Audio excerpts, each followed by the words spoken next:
Paris. They have recently published a guide to U.S. college and university admission, which you can find on the FACO website under Global Issues, Education, College Guidance.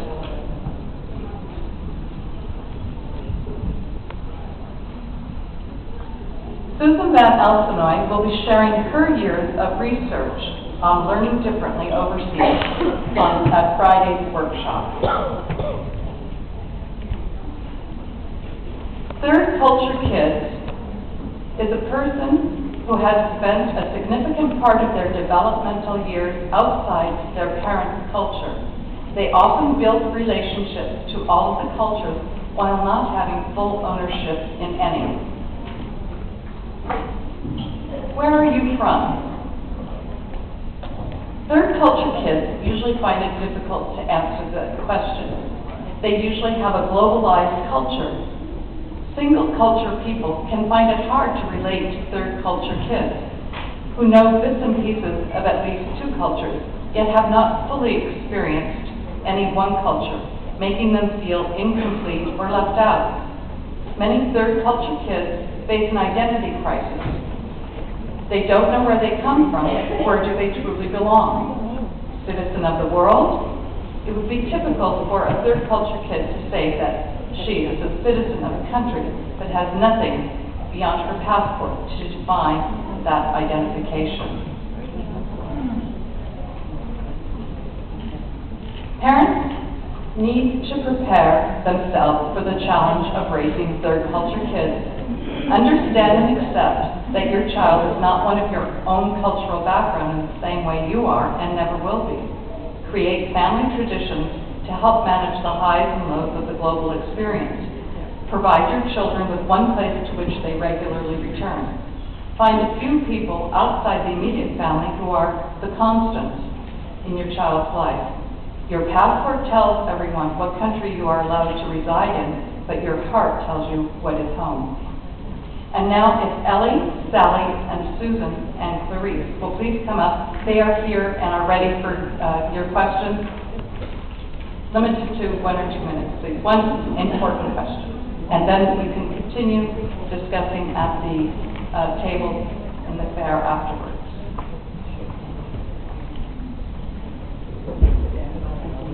You can say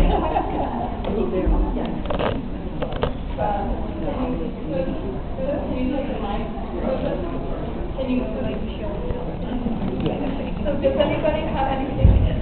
Questions? Any questions or comments or suggestions?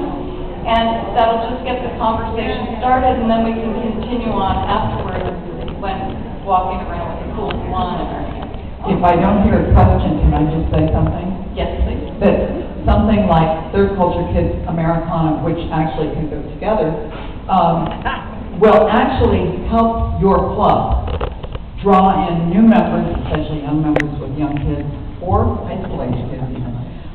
So please give it a serious thought. Think about it, and not that you need to do any work. You can just plant the idea, as Monica did back in Dubai, and boy, that people just took off. And so that's my recommendation. Is there a question in the back? What do you suggest for teenagers? You know, we started developing a program, but we never got very far in Doha, and I think that it will develop more this year, that we were calling Americana for Teens. And we're going to talk about third culture kids, about voting, because kids are, many of them getting to voting age. Re-entry into the U.S., which is also a big issue when you've been living overseas for years, and if you're going back. It's a shock. So those programs are in development, but if you are interested, you could do something and contribute, because all of these things will eventually go on the FACO website. Yeah, the thing that's problem with teams is, it's a time issue, so workshops are probably a lot better.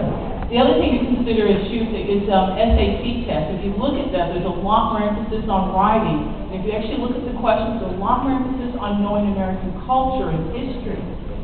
and they might not know that. So it's a good way to get them in. If they're getting ready to go to university, there's a lot of things they might not have got even going to an international school. They do not cover that in the history things. That could be a very good way to tempt them in participating in the program. We found that it's not an issue getting the kids in. It's an issue of getting the adults just there to supervise and getting a space. But kids, in fact, we had a meeting, Americana for Teens in Doha, and asked the teens who were there how often they'd like to meet, thinking maybe once a month, once every 2 months, because they're busy. And they said, once every 2 weeks. Any other questions or comments? Okay.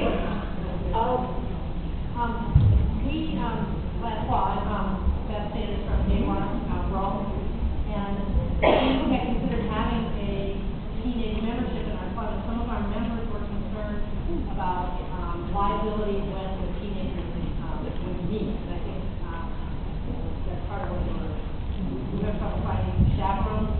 No, ours do not become members of the club. They do not become members of the club. But, okay, so they didn't have to necessarily be members, but when the teens meet, who chaperones, what they do. Oh, usually a parent or two. When we have the young kids for Americana, we have the parents stay, because the program is only an hour long. And if they were to go off, they wouldn't get back in time to pick the kids up. And for teens, you know, several of them can come together with one parent driving, and that parent, I would think, would stick around. It depends on how many you have. If you have a group of 5 with an adult they're not used to, they are perfect. They're really well behaved. Okay, well, thank you.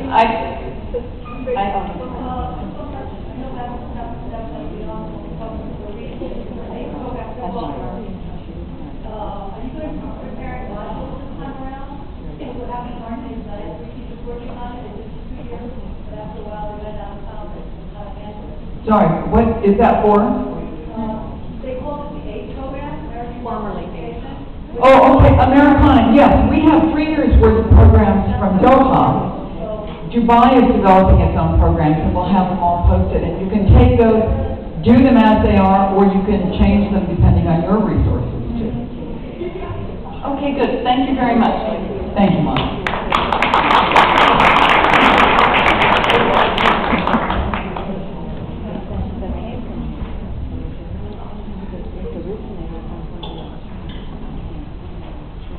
Karen Lewis and Tonya Teicher co-chair the Ending Violence Against Women and Children, and their goal is to bring awareness to you and your members on this crucial issue. Last year in Morocco, Tanya presented Healed Soul to let you know about the many faces of gender violence.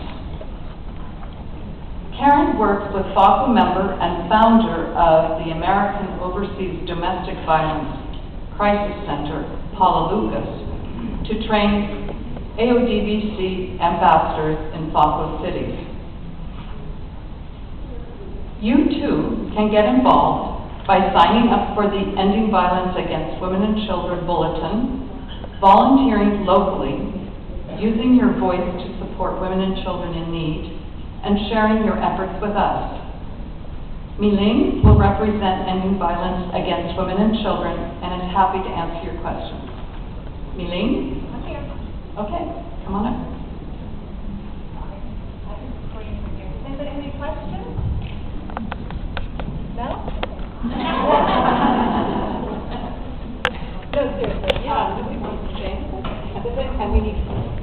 Nobody wants to say anything? No, we actually do need co-chairs for this committee, because our 2 co-chairs, Karen is in the U.S. I co-founded this task force with Karen in 2007, and Karen's in the U.S., and she's feeling quite removed from the whole thing. She's working with our partner in the U.S. for domestic violence, and Tanya takes in a job and is busy. So we actually do need co-chairs for this topic. We have a panel on it tomorrow. If you care at all about any violence for women, please talk to me, because we don't want it to die a slow death.